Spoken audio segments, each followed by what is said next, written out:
හයි අද කතා කරමු මෙන්න මේ පොත ගැන. Incident Around the House. මේ පොත හොරර් නවල් එකක්.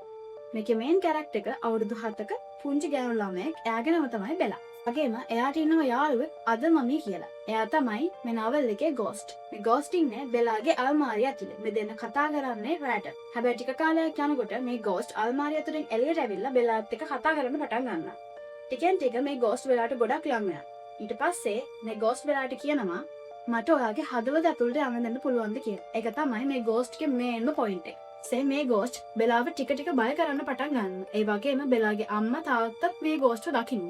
ඊට පස්සේ බෙලාගේ පේරන්ට්ස්ලා මේක ගැන දැනගන්න. මේක ඉන්ටරෙස්ටිං පාර්ට් එක තියෙන්නේ බෙලා මේ අද මම කියන කෙනා පළවෙනියටම හම්බෙච්ච දවස එක්ස්ප්ලেইন කරලා තියෙනවා. ඒක මාරම විදිහට බය හිතනවා. ඒ වගේම ඒ අද මම කියන කැරක්ටර් එකගේ ෆීචර්ස් ඒ බය හිතන පෙනුම එක ගැන එක්ස්ප්ලেইন කරන එකත් මාරම විදිහට බය හිතනවා. ඊට පස්සේ එතනින් එහාට කතාව මාර පර්ෆෙක්ට්. මේ පොතේ බය හිතන දේවල් විතරක්ම නෙමෙයි ඉන්ක්ලූඩ් වෙලා තියෙන්නේ. ෆැමිලි එකක් වුණාම එකින් එකටම සපෝට් කරගන්න, ෆැමිලි එකක් ඇතුළේ ප්‍රශ්න කොහොමද හැන්ඩල් කරගන්නේ, ඒ වගේ දේවල් ගොඩාක් මේ පොතේ ඉන්ක්ලූඩ් වෙලා තියෙනවා. ඒ වගේම තමයි මම හිතපු නැති විදිහට තමයි කතාව එන්ඩුනේ. මම මේ පොත නිදි මරාගෙන එක දිගට කියවුවා. ඒ තරම් පොත ඉන්ටරෙස්ටිං. මේ පොතේ බය වගේම ඉමෝෂන් කියන දේ හොඳට ඉන්ක්ලූඩ් වෙලා තියෙනවා. මම මේ පොතේ ඔරිජිනල් වර්ෂන් එක හෙව්වා. හැබැයි මට හම්බුන්නේ නැහැ. ඒක හන්ද මම පරිවර්තනයක් තමයි ගත්තේ. මේක පරිවර්තනය කරලා තියෙන්නේ නින්නි බුද්ධිදා හේරත්.